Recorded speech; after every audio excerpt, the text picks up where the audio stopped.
Presidente, intanto auguri dall'Inter a tutti gli interisti. L'Inter è stata sempre un affare di famiglia e forse proprio per questo la più grande responsabilità che lei abbia mai sentito. Sì, no, è stata una cosa bellissima l'Inter.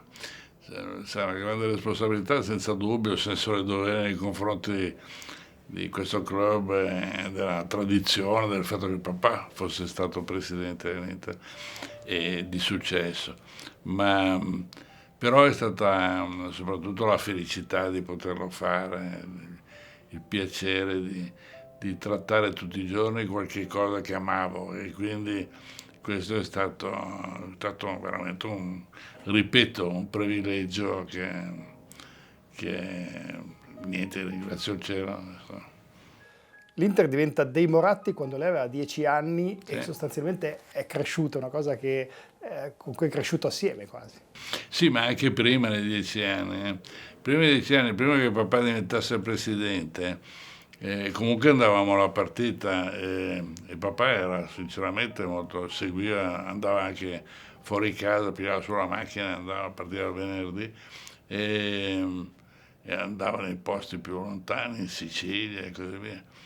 E quindi la sentivamo in casa come passione.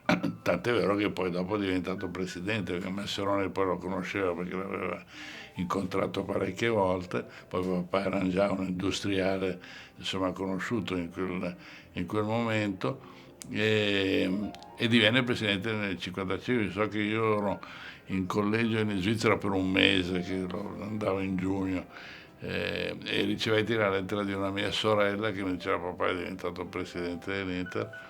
E di cosa ha pensato? Bellissimo, ma sai però papà era talmente straordinario come personaggio che noi lo consideravamo che potesse fare tutto, vincere il Giro d'Italia piuttosto che pigliare il premio Nobel, cioè, per cui il fatto dell'Inter è fantastica come cosa ma normale per una persona di quel livello insomma. E poi nel 1995, per i suoi 50 anni, si fa il regalo più grande che un interista possa farsi, la proprietà del club. Sì, è un regalo a pagamento, devo dire. È stato un regalo che mi sono fatto.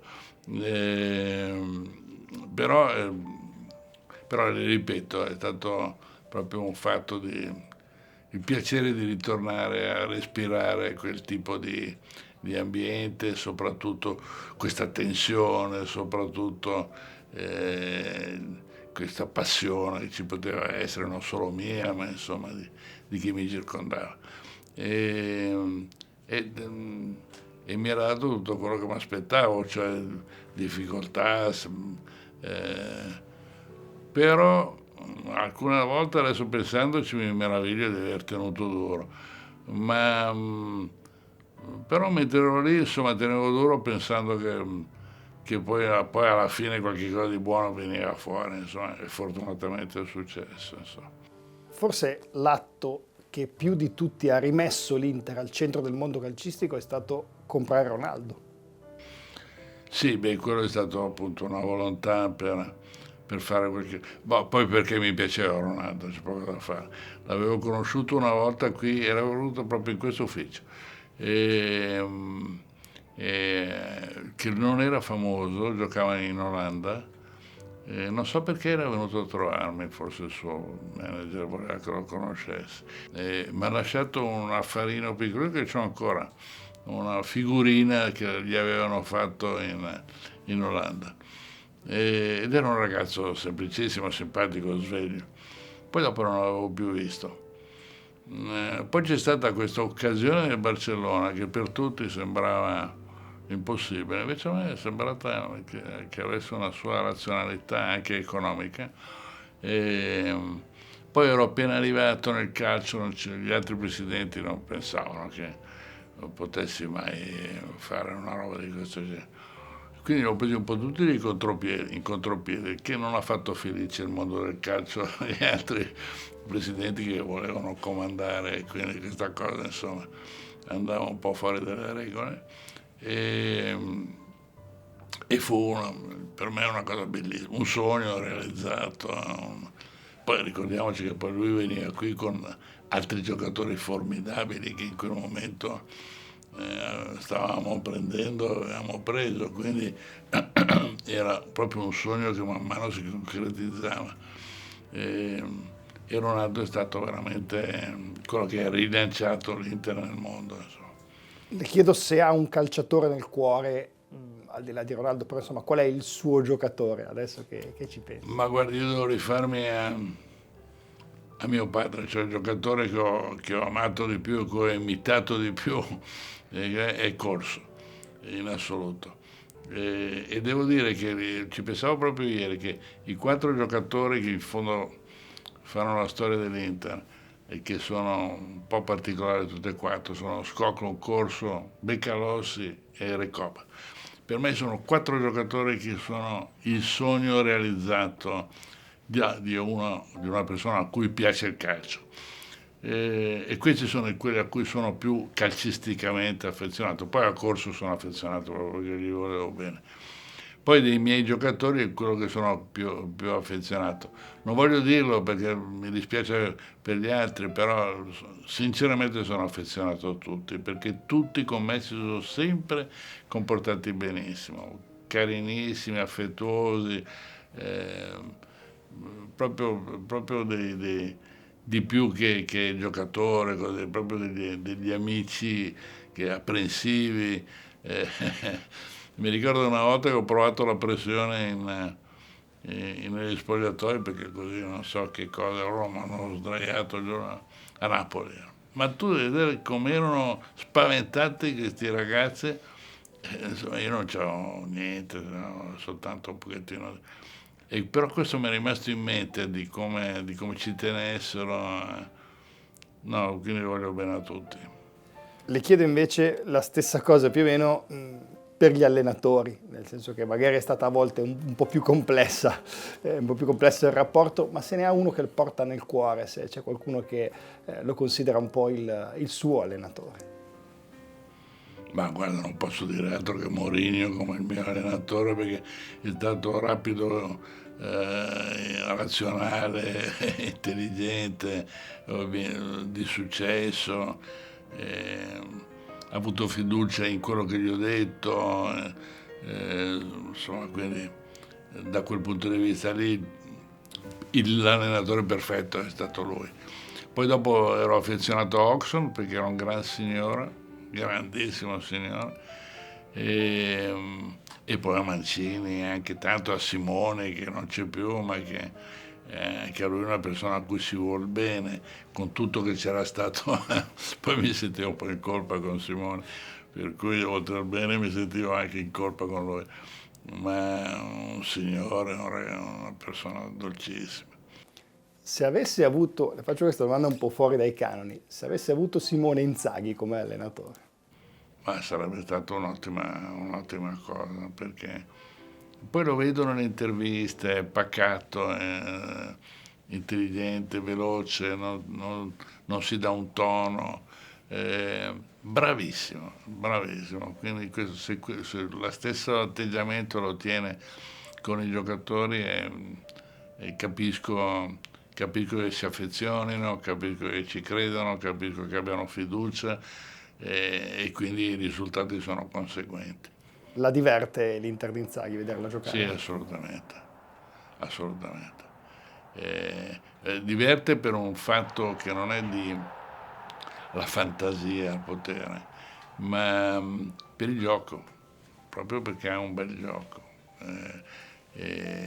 Sa approfittare delle debolezze dell'avversario, ma soprattutto impone la propria razionalità proprio nel giocare. I tifosi dell'Inter sono sempre stati abituati bene, soprattutto in attacco. Un anno, ricordo, avevamo in squadra contemporaneamente Baggio, Vieri, Recoba, Ronaldo, Zamorano e Mutu. Abbiamo avuto dei reparti offensivi incredibili. Sì, ma quello non è esagerato. Mi ricordo che allora si guardava i titolari, tutte le volte guardavano la panchina e alcune volte capitava che la panchina fosse più forte dei titolari. Sì, forse esageravo ogni tanto, ma No, ma è sempre stata una particolarità dell'Inter di avere un campione comunque all'attacco. Adesso ne ha due perché devo dire che Thuram è sinceramente una mossa stupenda, è un ragazzo di cui non ci si aspettava quello che sta facendo. Poi io non lo conosco, ma ho l'impressione che sia simpatico, che sia bravo. Il che serve all'interno della squadra un ragazzo felice che tras- trasmette questo a tutti i compagni. Quindi no, è una tradizione ed è una tradizione che bisogna continuare, non è facile perché andare in giro per il mondo a pescare i campioni è la cosa più difficile. E a proposito di questo, ci sono forse due grandi cosa sarebbero potuti essere che riguardano, a me vengono in mente Recoba e Adriano, che sono forse due che hanno fatto vedere ottime cose, avrebbero potuto forse fare ancora di più. Sì, Adriano soprattutto dispiace per il fatto che proprio sembrava talmente forte in tutto, insomma, e si è un po' rovinato con la sua, questa specie di esaurimento per cui si è un po' rovinato. Recoba, sì, avrebbe potuto avere di più perché era pigro, ma in realtà bisogna pensare che giocava così perché era pigro. Cioè cambia di carattere magari non è più lui. Recoba per me era il, il più interessante di tutti i giocatori perché sapeva fare tutto, però lo faceva quando voleva lui, ma comunque sapeva fare tutto. Qual è la sua partita, la partita che porta nel cuore, che magari appena un po' si rivede, che non la stanca mai? Ci sono state un sacco di belle partite, ma io mi ricordo sempre molto divertente quella con la Sampdoria a Milano, che perdevamo 2-0 e abbiamo vinto 3-2 facendo i gol, perché la particolarità è stata che abbiamo fatto in 2 minuti abbiamo fatto 3 gol, insomma. E quella è stata la particolarità di quella partita, dove Recoba ha fatto anche lì.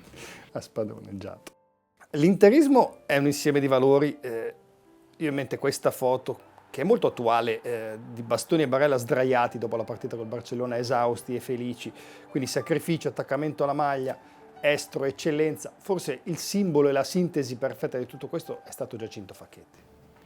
Sì, Facchetti a parte che era un atleta completo, Facchetti, quindi, bisogna considerare che poi non solo fisicamente era un atleta completo, era psicologicamente un atleta completo, perché lui si curava, stava molto attento alla cura del corpo, del fisico, della mente, e quindi so che veniva a giocare, quando ha smesso di giocare, veniva a giocare da me in campagna assieme ad altri campioni perché c'era Rivera, ma lui tutte le volte si meravigliava che arrivava e io stavo mangiando e diceva ma no, c'è la partita fra un'ora, dovevi mangiare stamattina, cioè in assoluto era anche nella partita, in queste cose di amici, era assolutamente preciso, attento e così ha fatto nella sua carriera. Quindi, Facchetti era un giocatore che da quel punto di vista era perfetto. Di più, e ce ne siamo accorti dopo quando ha fatto il dirigente, era proprio bravo anche come dirigente, proprio bravo, questi principi sani ce li aveva anche da dirigente. L'Inter ha sempre avuto una dimensione culturale, forse come nessun'altra squadra, è stata anche cinema, arte, musica, è stata sempre quasi un modo di guardare la vita. Credo che poi sia una squadra che ci sono più libri sull'Inter che non so, incredibile, a parte che ne esce costantemente, ne escono costantemente, ma molti scrittori, ma importanti anche, hanno scritto per l'Inter. E, sì, perché è strano, è una dimensione di vita, l'Inter è una dimensione di vita, cioè che è strano dirlo perché uno dice vabbè lo penseranno anche quelli delle altre squadre, la loro squadra no, c'è qualcosa di diverso nell'Inter e anche gli altri delle altre squadre la vedono così. E l'ultima cosa che le chiedo è cos'è stata l'Inter per Massimo Moratti e cos'è stato Massimo Moratti per l'Inter. Beh, devo dire che per me l'Inter è stato una scelta prima di tutto che quindi non è una cosa che ti capita, poi sei in dovere di fare, no, è una scelta, grandissimo senso del dovere e rispetto, però è però bellissimo, un piacere. Alla fine, ma non è soltanto la fine che tiri la linea, tutto il periodo è un periodo comunque di passione, è un amore che quindi lo vivi nel bene, nel male, ma sempre con l'idea che sei innamorato di questa cosa. Poi cosa sono stato io per l'Inter non lo so, certamente ho cercato di fare quello che io consideravo fosse giusto per l'Inter, per provarsi che abbia sbagliato parecchie volte, insomma. Grazie Presidente, di nuovo auguri. Grazie a voi, grazie mille.